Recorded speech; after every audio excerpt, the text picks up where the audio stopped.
사실 이거는 개정 논의가 있어요. 지금도 이제 바꾸자고 지금 계속 하고 있어서 지금 뭐냐면 여기 보면은 이게 여러분이 사안은 잘 아실 건데 그 어린이 보호구역에서 교통사고로 사망을 했는데 사실 이 교통사고로 사망한 것 자체가 그 고의는 아니었거든. 만약에 고의가 되면은 살인이 돼버리니까 고의는 아닌데 과실로 이제 사망을 했는데 실제로 이 CCTV 영상을 보면은 이제 애가 이제 튀어나오는 걸 이제 볼 수가 있지. 그래서 보통은 그 여러분이 아시다시피 이제 그 초등학교 앞에서는 주의 의무가 굉장히 강화가 돼 있어요. 그 여러분이 이제 요즘은 이제 애들이 학교를 안 가니까 여러분이 관심 별로 없겠지만 그 애들의 학교 시간, 초등학교 학교 시간쯤 되면 학교에서 이제 저글링들이 막 뛰어나오는 걸 볼 수가 있어. 애들이 깍깍깍 그러면서 막 히드라도 튀어나오고 막 그래.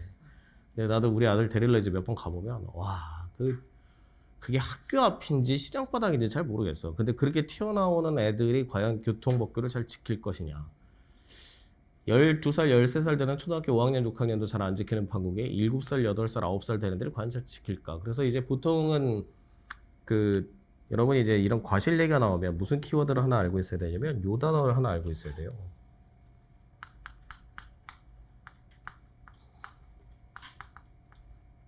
신뢰의 원칙이라는 말이 있어.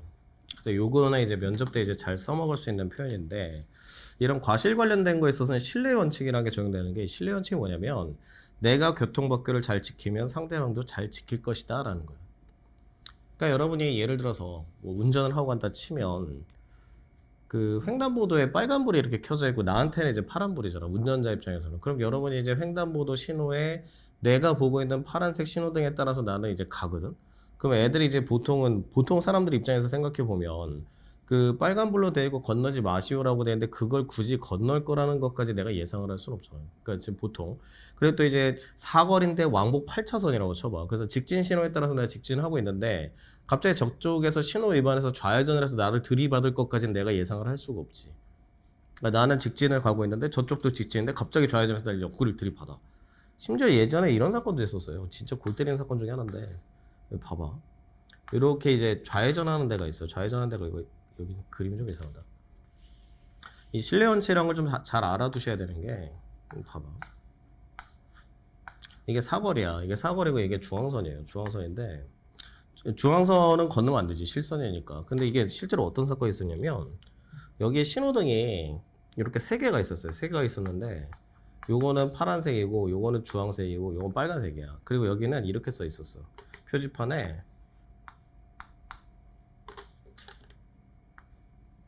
이게 무슨 뜻이게?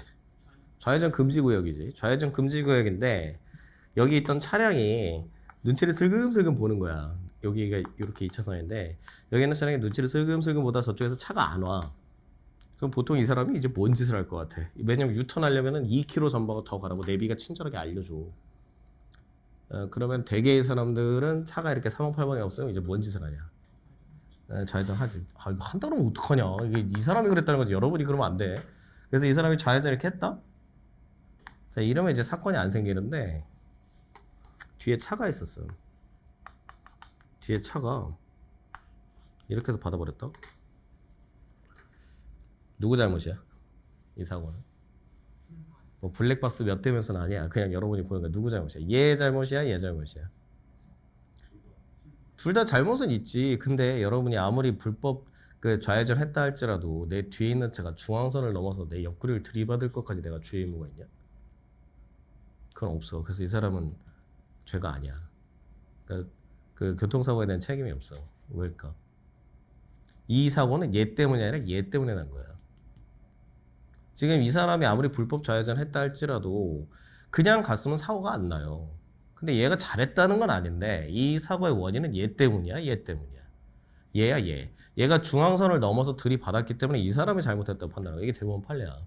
그러니까 지금 과실이란 거는 우리가 여기서 얘기하는 신뢰 원칙이란 건 뭐냐면 이 사람은 신뢰 원칙이 주장이 안 돼요. 왜냐면 이 사람은 자기가 스스로 법규를 위반했기 때문에 남이 내가 건너는 걸 보고 멈출 거라는 생각은 절대 할 수가 없어. 근데 이건 신뢰 원칙은 적용 안 되지만 얘 때문에 사고가 난 거니까 얘가 죄가 안 됐던 사건이거든.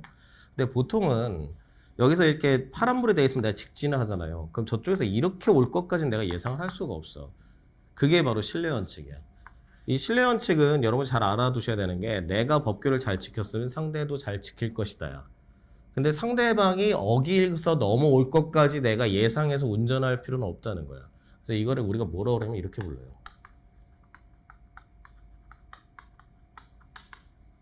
이렇게 불러. 이 용어는 좀 알아두셔야 돼. 이거 굉장히 이제 그 편하게 쓰는 용어라서 허용된 이유는 뭐냐면 차를 몰고 나가는 건 늘 위험에 도사리고 있다는 거지. 왜냐면 차를 운전하고 나왔는데 안전하다는 생각은 절대 하지 못할 거야. 왜냐면 차를 몰고 나가는 상황 자체가 위험한 상황이니까.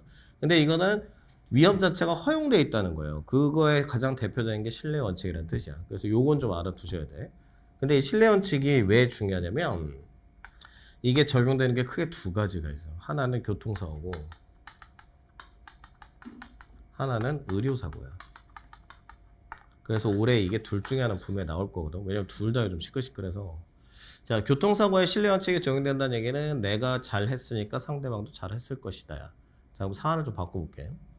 육교 있지, 육교. 요 뒤에 나가면 육교 하나 있어. 어디 있냐면 그 연세대학교 동문하고 이대 후문하고 가로진 육교가 하나 있어. 근데 육교 밑을 내가 이제 지나가. 그러면 육교 밑에 사람이 지나갈 걸 우리가 예상해야 되나? 육교는 왜 있는 거지? 사람 위로 가라고 있는 거지. 그 육교 밑으로 사람이 지나갈 걸 우리가 예상하면서 운전해야 되나? 그렇진 않지. 자, 또 사안을 바꿔볼게. 여러분 경부고속도로에서 100km로 가고 있다. 경부고속도로에 웬 사람이 뭐 노래를 부르면서 가로지르러 갈 거를 우리가 예상하면서 운전해야 되나? 그런 건 아니지. 그러니까 내가 잘 지켰으면 상대방도 잘 지킬 것이다 라고 생각하는 게 신뢰 원칙이라는 뜻이에요. 근데 이게 교통사고에서 널리 적용이 되는데 이건 적용이 안 돼. 그래서 이게 뭐가 문제냐면 상대방이 애시당초 교통법규를 지키지 않을 거라고 예상이 되면 그때 신뢰 원칙이 적용이 안 된다는 얘기야. 그래서 이 민식이법의 기본적인 베이스는 이 교통사고에 있어서 신뢰 원칙이 적용이 되지만 이런 아이들이나 또는 노약자 같은 사람들에 관련돼서는 우리가 신뢰 원칙을 널리 인정할 수 없다는 데서 이제 출발하는 거예요. 그래서 도로교통법에도 보게 되면 분명히 나는 법규를 다 지켰는데도 책임을 져야 되는 게 이 법이라는 건 여러분이 알고 있을 거예요. 그래서 이제 이 민식이법의 특징은 뭐냐면 내가 주의무를 다했고 아무리 고의를 하지 않았다 할지라도 너한테 요만큼이라도 과실이 있으면 혼을 내주겠다라는 그런 베이스가 깔려 있어요. 근데 이게 이 법이 이제 잘못됐다고 보는 입장도 있고 잘됐다고 보는 입장도 있어요. 근데 이 민식이법 자체가 잘못된 건 아니야. 왜냐면 이거는 이름만 민식이법이지 원래 도로교통법이거든. 도로교통법 자체는 잘못된 게 없어요. 근데 문제는 처벌이 과하다는 게 문제지. 행위에 비해서 이제 처벌의 균형성이 이제 빗나갔다는 게 문제인 거고. 자, 그건 이제 좀 이따 살펴보고 하나 더 해봅시다 이제. 그래서 이 교통사고 같은 경우에는 지금 보는 것처럼 이제 신뢰 원칙이 적용이 되지만 이렇게 상대방이 애시당초 아예 지킬 만한 애들이 아니다. 또 이런 경우도 있어. 예를 들어서 좀 전에 그 얘기했던 고속도로 사건이잖아. 고속도로 말고 그 여기 보면 강변북로가 있을 거예요. 강변북로하고 올림픽대로라는 데가 있어. 거기 시속 80km로 제한이 되어 있는 자동차 전용 도로야. 거기에 킥보드 타고 가는 사람이 있을 것까지 우리가 예상해서 운전할 필요는 없지. 자, 근데 조금 사안을 바꿔볼게. 저 앞에 킥보드 타고 가는 애가 가로질러 가는 걸 내가 이미 발견을 했고 내가 브레이크를 밟으면 쟤를 안 칠 수도 있어. 그 이제 법을 이제 이상하게 공부한 사람은 7년치니까 갖다 받아버리지 뭐 이렇게 하시면 안 돼. 왜? 저 사람의 교통법규 위반을 내가 이미 인식하고 있던 상황이기 때문에 그때는 브레이크를 밟아야 돼요. 그때는 신뢰원칙 적용이 안 돼. 그래서 그런 예외적인 상황들이 있어. 자, 그럼 의료사고는 왜 신뢰원칙이 적용될까? 그 심각한 수술 같은 경우 의사가 한 명이 하나, 여러 명이 하나? 여러 명이 하잖아요. 여러 명이 하게 되면 그걸 뭐라고 그러냐면 분업관계라고 그래. 이 분업관계 수술에 있어서는 서로 간의 신뢰가 유지가 됩니다. 그래서 예를 들어서 마취과 의사, 신경과 의사, 내과 의사, 외과 의사가 같이 이제 협업을 해서 수술을 진행하고 있으면 그 내 의사는 서로 간에 내가 할 일을 다 했으니까 쟤도 잘했을 것이다. 이런 식으로 이제 신뢰가 되는 거야. 자, 근데 요거는 이런 경우만 돼요. 의사 대 의사만 가능해. 그것도 같은 레벨의 의사만 가능해. 그럼 전문의하고 밑에 있는 레지던트하고 관계는 이 관계가 성립이 안 됩니다. 그건 성립이 안 돼요. 그리고 의사하고 간호사 사이도 성립이 안 돼. 그러니까 이거는 대등한 사람일 때 성립한다는 얘기야. 그래서 이제 의사가 이제 간호사한테 이제 간호사가 주사를 잘 놨을 것이다 신뢰하는 건 적용이 안 돼요. 그건 의사의 과실이 될 가능성이 되게 높아. 그래서 이게 이제 신뢰 원칙이 적용된다는 얘기인데, 자 거기에 바탕을 두고 이걸 좀 봅시다. 자, 이 법은 이 지금 도로교통법하고 그다음에 특정범죄 가중처벌에 관한 법률인데 이 법이 개정될 땐 굉장히 말이 많았고 사실 이 법은 지금도 굉장히 골치 아파요. 왜냐면 이 법은 악용의 소지가 되게 많아 생각보다. 자, 왜 그런지 한번 살펴보면 이렇게 되어 있어요. 자, 특정범죄 가중처벌 등에 관한 법률인데 어린이 보호구역에서 민식이가 이제 사망을 했기 때문에 스쿨존에서 안전을 강화합시다. 그래서 이제 특정범죄 가중처벌 등에 관한 법률 개정안을 각각 발의를 했어요. 그래서 지금은 여러분이 아시겠지만 이제 스쿨존이 다 30km로 돼 있고 1km만 초과가 돼도 다 위반이야. 지금은. 보통은 이제 우리나라 그 속도 과속 카메라를 보면 예를 들어서 80이면 보통 플러스 10% 정도까지는 보통 유예를 해주는 경우가 많은데 지금은 없어졌어. 그러니까 왜냐면 지금 이제 코로나 때문에 이제 세금이 이제 부족하다 보니까 그래서 그건 이제 그냥 도는 얘기고 60km짜리인데 61km로 갔다가 실제로 과태료를 낸 사람이 있기 때문에 예전에는 다 넘어갔었는데 요즘은 잘 안 그렇더라고요. 그래서 이게 이렇게 됐는데 어떻게 바뀌었냐면 이렇게 돼 있어요. 한번 보세요. 그래서 어린이가 사망을 했다. 그래서 5년간 교통사고 처리 특례법상 12대 중과실 교통사고 12대 중과실이 뭔지는 아셔야 돼요. 이 12대 중과실이 뭐냐면 그 보험 처리로 가능한 걸 얘기하는 거야. 자동차 보험으로.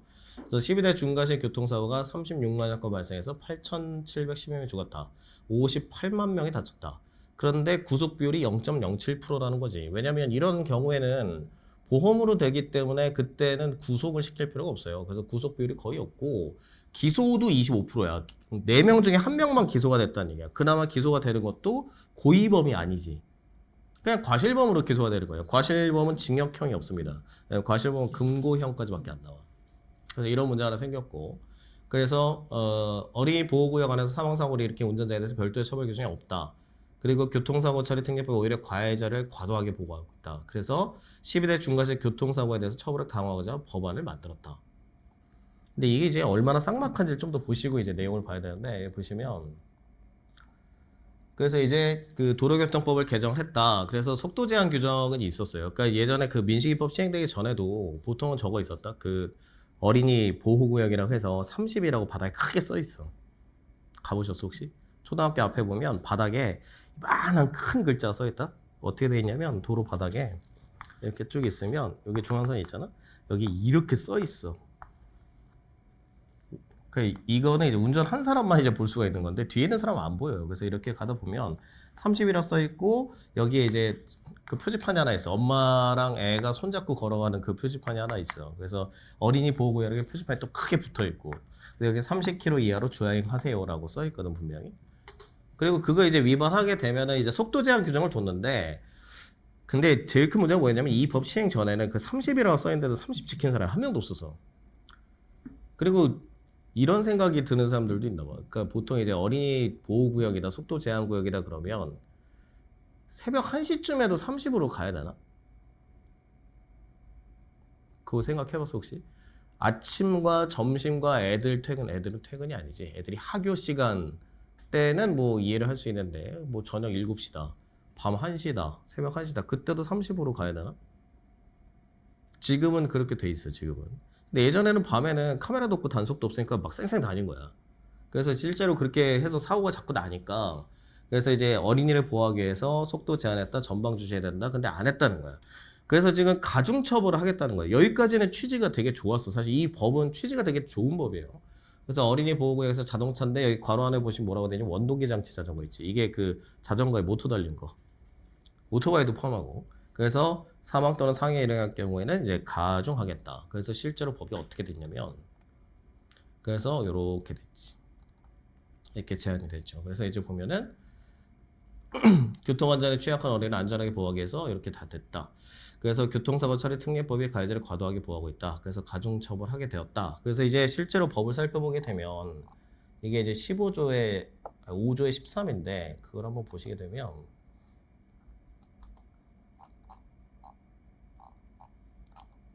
이게 얼마나 그 법이 너덜너덜한지 알 수가 있어. 5조에 1, 2, 3, 4, 5, 6, 7, 8 엄청 많지. 그러니까 계속 개정해서 붙인 거야.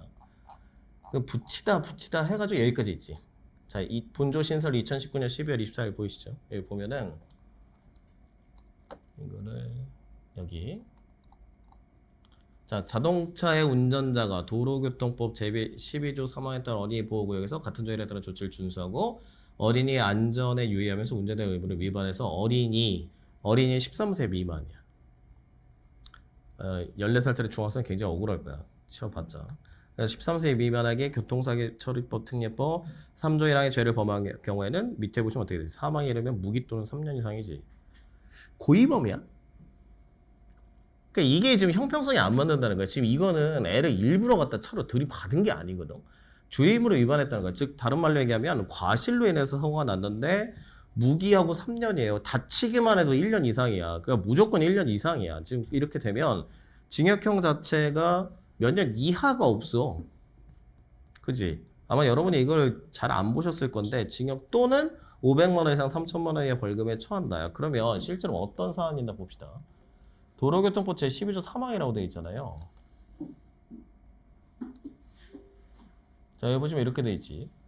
어린이를 보호하기 위해서 필요하다고 인정되는 경우에는 주변으로 가는 일정 구간을 어린이 보호구역으로 하겠다. 30km 이내로 제한할 수 있다. 지금 다 30이야. 그래서. 근데 이제 일부 구역 같은 경우는 50이 돼 있는 경우도 있어요. 어떤 경우냐면 이제 그 약간 도로변, 진짜 큰 도로 같은 데는 이제 50 이렇게 되는 경우도 있는데 30인데 여기 보시면 초등학교, 특수학교, 어린이집, 그다음에 학원 앞에, 그다음에 여기는 외국인 학교 앞에. 그래서 이런 것들은 다 이렇게 진행을 해야 된다는 거지. 그리고 여기다가 요게 보시면 이게 아마 처음 보셨을 건데 도로 중에서 행안부령으로 정하는 곳에는 무조건적으로 카메라가 설치가 의무야. 옛날에는 그 어린이 보호구역에 카메라 설치할 수도 있고 안 할 수도 있었는데 지금 무조건 달려 있어요. 그래서 이제 학교 앞에 30짜리가 어떻게 되냐면 여러분 이제 초등학교 앞에 지나다 보면 나무가 되게 많아. 초등학교나 중학교 앞에는 이제 좁은 길이 있으면 나무들이 되게 많거든. 그 가로수 같은 게. 카메라가 귀신같이 가로수 사이에 있다. 우리 집 앞도 그렇게 돼 있어. 그래서 정말 거기서 세금이 엄청나게 들어올 것 같아. 그래서 이렇게 보면은 나도 그거 우리 집 앞인데도 나도 있는지도 몰랐어. 나는 원래 그냥 30km 다녔는데 우리 집에 오는 사람마다 다 과태료를 띄는 거야. 그래서 도대체 이게 무슨 일인가 하고 내가 이렇게 봤어. 그때 와 나무 사이에 잎사귀를 자르고 거기 있더라. 그 밑에 30 이렇게 써 있어.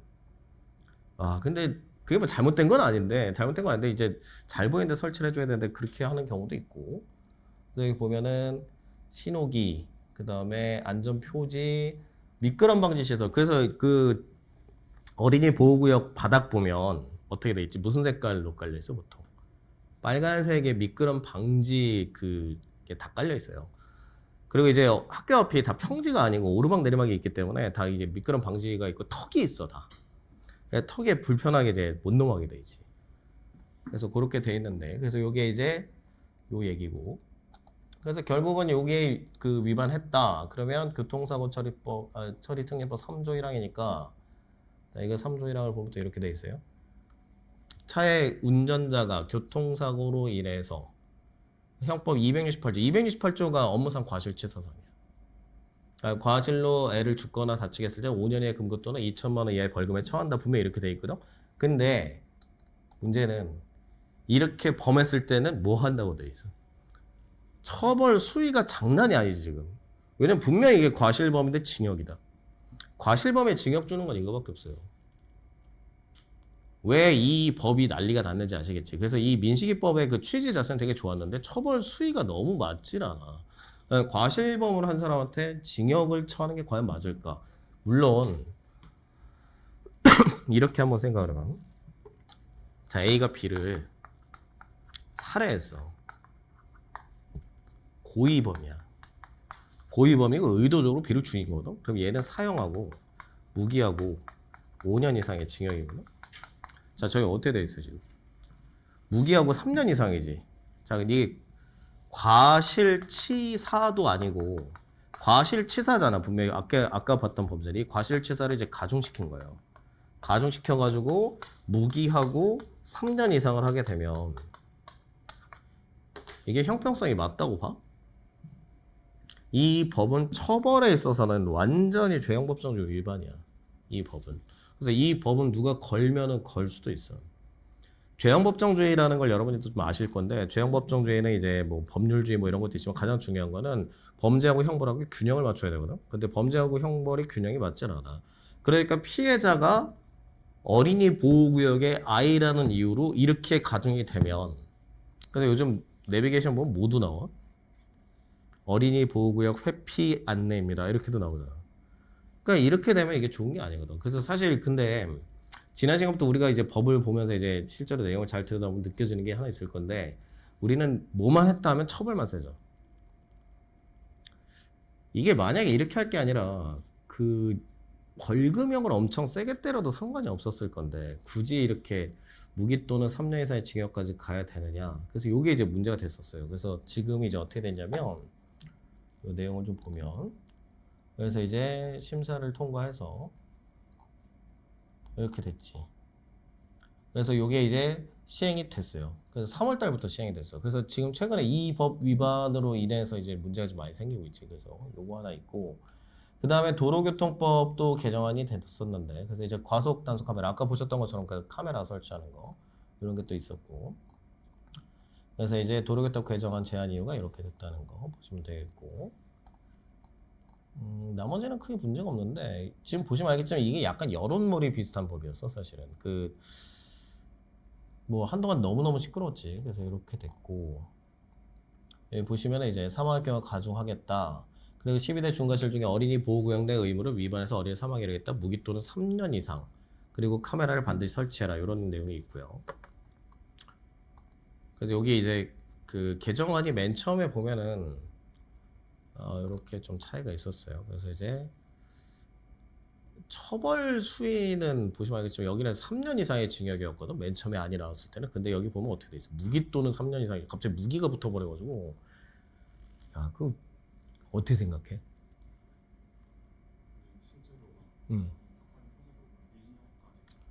할 수도 있을 거야. 왜냐면 지금 실제로 만약에 이 법이 시행 이후에 이 법을 이제 위반하게 되면 무기에 해당할 수도 있잖아. 예를 들어서 지금 뭐 요번 주에 어떤 사람이 이제 어린이 보호구역에서 운전하다가 뭐 전방주 시험이나 이런 걸 테마니 해가지고 결국 애가 치였다.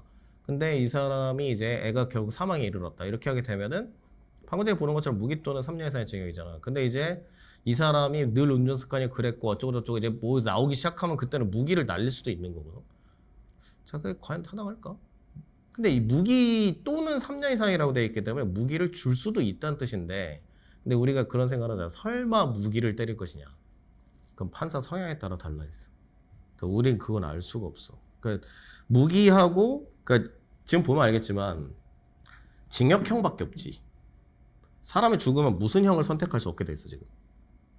벌금형을 선택할 수 없게 돼 있어. 그러면 맨 처음에 법정형이라는 걸 찾아봐. 그 우리가 선고를 하게 되면 법정형이 징역하고 유기징역하고 무기징역밖에 없어. 그러면 일단은 그 중에 하나 선택하겠지. 그럼 만약에 법관이 이제 그걸 선택하는 게 이제 처단형의 범위를 설정하는 거야. 그래서 이제 만약에 무기징역을 선택함, 그럼 끝이야 그냥. 그러면 선고도 무기징역이야. 자, 3년 이상의 징역을 선택함. 그럼 5년 나올 수도 있고 7년 나올 수도 있고 8년 나올 수도 있어. 그러니까 이거는 얘랑 비교를 해보면 사실 무슨 차이가 있는지 이제 알 수가 없다는 거 이렇게 되면 사형은 당연히 없겠지 과실치사니까. 고의로 교통사고를 내면 그거는 이 법 적용이 아니야. 그냥 고의범으로 가게 돼 있어. 고의범으로 가게 되면 예를 들어서 어제도 뭐 대단한 사건이 하나 있어서 도대체 우리는 뭐 맨날 이렇게 사건들인지 모르겠는데 어제는 편의점에 차를 몰고 들이받으셔가지고 전진과 후진을 반복하면서 편의점을 박살을 내고 나오신 사건이 있었는데 그거는 도로교통법 과실이라고 절대 볼 수가 없지. 그거는 고의야. 위험한 물건을 휴대해서 갖다 부신 거야. 그거는 이제 일반적인 고의범이고 그건 여기서 얘기하는 도로교통법이나 이런 게 아니라 그 뭐 특정범죄 가중처벌법이나 아니면 특정 강력범죄 가중 이런 식으로 가서 이제 가중하겠지. 응. 그렇지. 여기서 이제 아까 보면 이렇게 돼 있잖아. 그래서 요거를 이제 볼 수가 있는 게 여기 보면은 3조 1항의 죄를 이렇게 돼 있거든. 어디 갔어?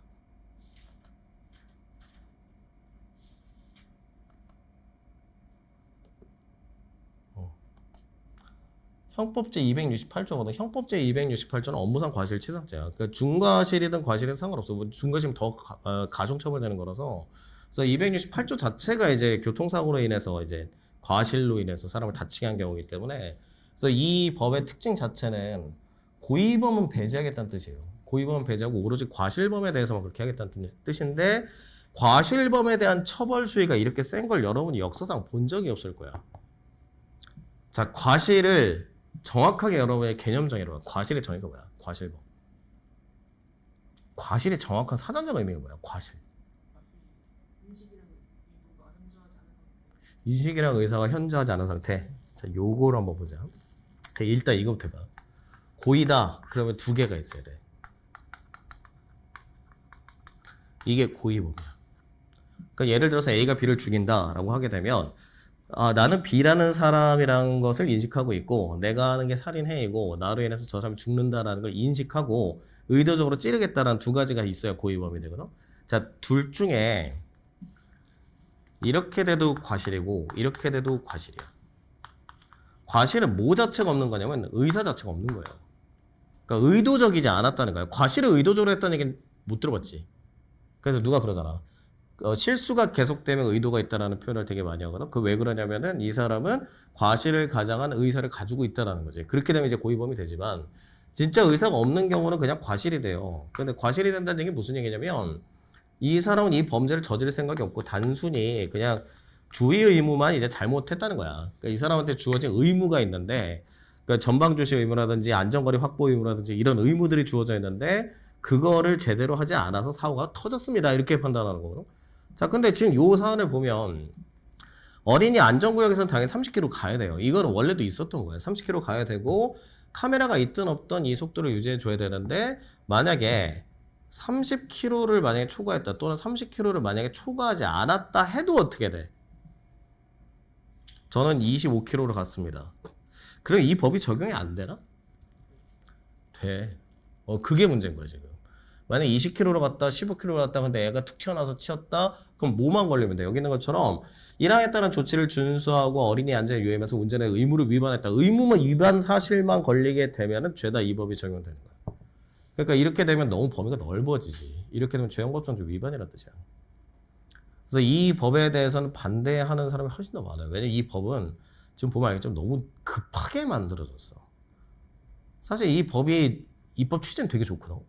그러니까 사실 이제 민식이법에 대한 건 이제 면접에서 지금 교수님들이 아주 벼르고 있는 주제이기 때문에, 근데 이거를 내면은 이 법의 요 개정의 취지나 목적 자체를 부정하시면 안 돼. 이건 굉장히 좋은 취지로 만들어진 법은 맞아. 근데 이 방식이 맞는지를 한번 잘 생각해 보면, 그러니까 우리는 이제 옛날식 사고방식이 너무 많아. 그러니까 공부 안 하면 어떻게 하면 돼? 때리면 돼? 많이 당해봤어. 공부 안 하면 때리면 돼? 근데 우리는 잘하면 상 주는 거 익숙하냐? 잘못하면 두들겨 맞는 데 익숙하냐?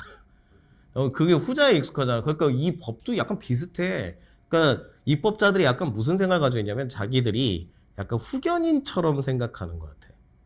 그 국민으로 하여금 혼을 내서 정신을 차리게 만들어야겠다. 약간 이런 의도가 되게 많아. 그러니까 우리나라 법의 이제 재개정의 역사를 좀 보면, 그 국가가 후견인의 역할을 자처하는 경우가 너무 많아. 그러니까 국민들이 알아서 잘 움직일 수 있는데 가만두지 않겠다. 이게 너무 많아. 그러니까 이걸 이렇게 한다고 그래서, 그러면 이제 그러니까 실제로 이제 사람들이 이제 그 어린이 보호구역 피해 다니는 이런 사건도 벌어져요. 근데 여기 위반만 하면 되는 거지 30km를 넘었는지 안 넘었는지는 중요하지 않거든. 이렇게 되면. 그러니까 이렇게 되니까 너무 과도해진 거죠. 그래서 이제 어떤 비판들이 나오느냐, 이런 비판들이 나오기 시작한 거야.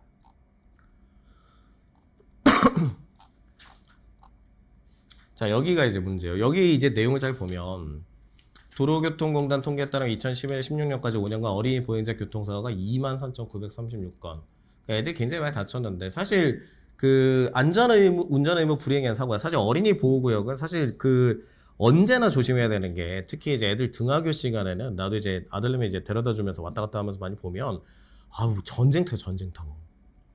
5km로 가도 불안해 죽겠어. 그러니까 차 브레이크만 안 밟아도 한 5km는 가거든. 그렇게 가도 불안해. 저기서 누가 튀어나올지 어떻게 알아? 치면은, 사실 이 법 시행 전에도 항상 그런 생각을 가지고 운전했었는데, 20km 가다 애를 치게 되면은 그 이런 경우도 있어요. 보통 이제 초등학교 앞에 가게 되면 애들 하차, 상차가 되게 많아. 왔다 갔다 하는 경우가 많기 때문에 잘 가 하고 하는 순간 애가 튀어나와서 부딪힐 수 있는 거고 굉장히 복잡한 일들이 많아. 그래서 그런 이제 운전 의무 불이행에 사고했는데 그래서 여기 제한 속도를 인지하지 못하고 과속하거나 이게 뭐냐면 카메라가 없어서 그래. 그래서 카메라를 강제 설치를 한 거야. 왜냐면 30km 준수하세요. 그리고 카메라 없으면 30km 안 지켜. 이거는 이제 예방책으로 굉장히 좋은 수단이었지. 그 다음에 그거 만들고 안전표시 과속방지 시설. 그래서 초등학교, 중학교 앞에 가면 그 과속방지 턱이 일반적인 도로보다 높아요. 굉장히 높아. 과속방지 턱이. 그래서 그냥 과속해서 가잖아? 그러면 이제 지옥문을 보게 될 거야. 차 밑에가 떨어져 나가고 나의 아끼는 차가 바닥에 다 긁혀나가는 이제 찌찌직 하는 걸 볼 수 있게 될 거야. 그래서 굉장히 높아. 우리 집 앞에도 보면 초등학교 2개 있는데 이렇게 높아. 그래서 이제 거의 한 5km 이하로 해야 넘어갈 수 있게끔 그렇게 만들어놨어. 그래서 이제 교통사고 예방제 법안에 대해서 이나 반대가 없었다. 근데 여기서 문제인가? 이게 이제 면접 주제인 거지. 이 가중처벌 자체가 과연 타당하냐? 그래서 여기 보시면 음주운전의 경우는 가중처벌이 있어요. 이거는 음주운전 자체이기 때문에 위험운전치사상이라고 우리가 지난번에 본 것처럼 그렇게 이제 가중처벌이 있는데 어린이 보호구역 안에서 사망사고를 일으키는 건 별도로 처벌 규정이 없어. 그래서 가중처벌한 건 좋다 이거야. 자, 근데 가중처벌인데 과실로 사고를 내는 경우도 있는데 과실인데 일률적으로 죄다 가중처벌한다. 이거 이제 문제가 생기는 거야. 일률적으로 너무 세게 처벌하다 보니까. 자, 이건 어떻게 될 것 같아? 만약에 그 시속 25km 정도로 잘 가고 있었어. 근데 애가 저쪽에서 막 튀어나와. 그래서 내가 브레이크를 밟았다? 그래서 나는 섰어. 근데 애가 와서 쿵 부딪혀. 그럼 어떻게 돼? 과실 1%라도 있는 거지. 왜? 내가 가지 말았어야지, 그 길을. 그렇게 되는 거야.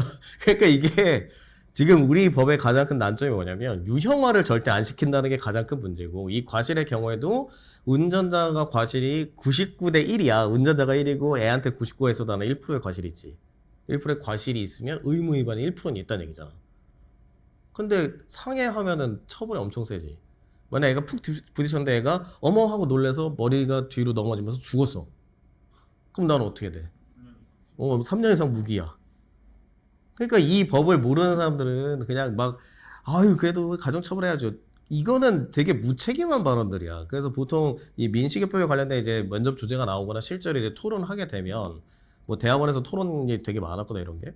그리고 이제 그 국회에서도 토론할 때 보면은 가중처벌해야죠. 그래야 사람들이 말을 듣지. 그건 진짜 전근대적인 방식이고 이거를 유형화를 좀 시켜줬어야 돼. 그 과실의 범위에 관련된 거라든지 어떤 문제라든지 이런 걸 다 따져줬어야 되는데 그것도 안 했고 이게 제일 큰 문제야.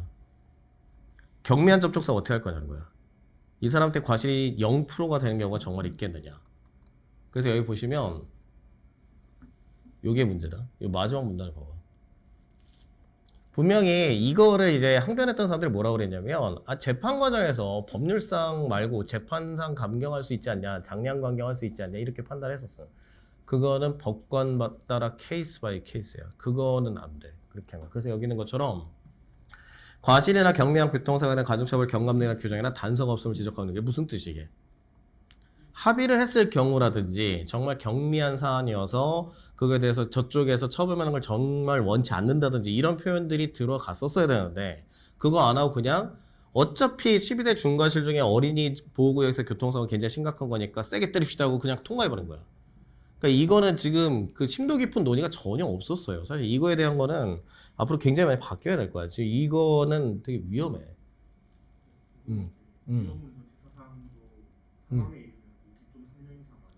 위험운전 치사상 이거 다르지. 왜냐면 위험운전 치사상 뭐냐면 음주나 약물로 인한 사고이기 때문에 그거랑 어린이 보호구역에서의 과실로 인한 사망이 근데 약물하고 음주 자체가 위험한 거잖아. 그러니까 그걸로 이제 해서 사람이 죽거나 다쳤기 때문에 그거는 가중처벌하는 건 아무도 뭐라 안 해. 근데 어린이 보호구역에서 자신이 최선을 다했으나 요만큼의 진짜 말도 안 되는 과실이 생겼는데 그거에 대해서 어떻게 판단할 거냐? 일단 이 법 적용하고 보자가 돼버리니까 분명히 출발점이 다른 거지. 위험운전 치사상은 애시당초 술 먹고 운전할 때부터 문제다라고 본 거고 여기 있는 어린이 보호구역 안에서의 교통사고는 운전자가 최선을 다했으나 요만큼의 의무 위반이 생겼으면 너는 그냥 일로 가서 시작하잖아. 그러니까 위험운전 치사상하고 좀 달라. 위험운전 치사상은 술 먹고 핸들 잡은 것 자체가 잘못이다는 뜻인데 근데 만약에 이걸 그런 식으로 판단하면 어떻게 되냐면 어린이 보호구역을 간 네가 잘못이다가 돼버리는 거야. 그러니까 이런 문제가 실제로 벌어지는 거죠. 그래서 이거는 계속 이렇게 했다가는 진짜 아마 큰 사단이 조만간에 벌어질 거예요. 이렇게 하면. 그래서 이 법은 지금 뭐 치고받고 싸우는 거 많지. 그래서 초안을 잘 보면 이 법이 이제 맨 처음에 이제 강훈식 의원이 개정안을 냈던 게 있고 이명수 의원이 개정안을 냈던 게 있는데 각 호의 구분에 따라서 하자 이렇게 돼 있고 무기 또는 3년 이상 3년 이상 징역이다. 근데 여기서는 요게 이제 짬뽕이 된 거지. 여기서는 이 두 번째 안 여기 이명수 의원 개정안에서는 뭐라고 돼 있냐면은 3년 이상의 징역이고 여기 무기 또는 3년인데 요건 여기서 갖다 쓰고 얘는 여기서 갖다 썼지. 그러니까 그래서 이제 결국 두 개를 다 합친 거야. 합쳐서 상해할 때는 오히려 가벼워졌고 죽었을 때는 처벌이 높아졌지. 나는 이 법 통과되는 과정을 다 지켜봤었는데 딱 보면서 왜 논의를 안 하고 그냥 세게 처벌하려고만 하는지 상당히 좀 궁금해. 그래서 지금 대부분의 그 변호사들이나 법조인들의 기본적인 태도는 이 법은 취지는 공감하지만 법 내용은 상당히 잘못됐다라는 표현이 되게 많아. 그래서 최근에 보면 이제 유튜브에서 활동하는 변호사들이 하나같이 다 이 법은 다 이상하다고 얘기하는 게, 근데 문제는 이 법 자체가 잘못된 건 아니에요. 가중처벌하는 건 나쁘진 않아. 근데 이렇게 일률적으로 해놓으면 어떡하냐고. 그래서 이 민식이법이 나오게 되면 어린이 보호구역을 딱히 보호할 필요가 없습니다. 이런 답변했다가 이제 끝장이 나는 거야. 그래서 어린이 보호구역을 왜 만들었어요? 미국 가면 더해. 미국 가면은 그 스쿨버스 추월만 해도 다 책임져야 돼. 근데 우리는 그거보다 낫긴 한데, 근데 이제 생각해보면 이런 일이 있어요. 봐봐. 초등학교, 중학교 앞이 도로가 넓어? 보통은 되게 좁다. 초등학교, 중학교 앞에 가면 보통은 도로가 넓이가 보통은 이래요. 그러니까 이게 이렇게 돼 있고 그 다음에 이게 길이 이렇게 돼 있으면 초등학교, 중학교 앞에는 왕복 1차선밖에 안 되는 경우가 되게 많아. 그래서 어차피 빨리 못 다녀. 빨리 못 다니는데 여기서 미친 듯이 달리는 사람이 이상한 거야. 근데 그런 사람들뿐만 아니라 모든 사람이 이 법의 수범자가 된 거야. 여러분이 이제 뭘 하셔야 되냐면 이 단어를 알아두면 편한 게, 수범자는 이 법의 적용을 받는 대상이란 뜻이거든. 자, 도로교통법의 수범자는 누가 되겠어? 운전만 하면 죄다 수범자야. 그럼 모든 사람이 다 이렇게 할 거라고 예상해서 만든 거잖아. 그러니까 이렇게 되면은 말도 안 되는 법을 만든 거야, 실제로. 그러니까 이 도로교통법 운전자가 이제 이 법을 지켜야 되는 주체가 되는 거고 수범자가 되는 건데, 모든 운전자가 도로 그 어린이 보호구역에서 잘 지켜야 된다는 거 맞는 거지만 모든 운전자가 사고를 쳐서 애들을 죽거나 다치게 할 수 있기 때문에 가중처벌하겠다고 만든 거는 이제 법을 만드는 개정 자체가 잘못된 거지. 그래서 이제 이 법은 아무튼 문제가 좀 많아요. 법이 잘못된 건 아니야. 굉장히 좋은 법인데 사실 왜 이렇게 만들어놨는지 나도 좀 궁금해. 근데 이때 이제 대충 여러분이 들은 바가 있어서 아실 건데 그냥 밀어붙이기였어. 그냥 빨리빨리 통과해야 된다. 그러니까 애들, 그리고 사실 이제 애들 얘기가 나오면 누가 거기에 대해서 반발을 하겠어. 그래서 약간 여론몰이식으로 법이 만들어진 게 있어서, 그래서 요게 진짜 가장 큰 문제예요. 이번에 나올 거야. 이번에 드디어 한 건 나올 거야. 왜냐면 그 민식이법이 적용된 사실 이제 민식이법이라기보다는 이제 특정범죄 가중처벌 등에 관한 법률, 그 다음에 도로교통법, 요게 적용된 사건이 지난주에 이제 하나 나왔어. 근데 대법원까지 가봐야 알아.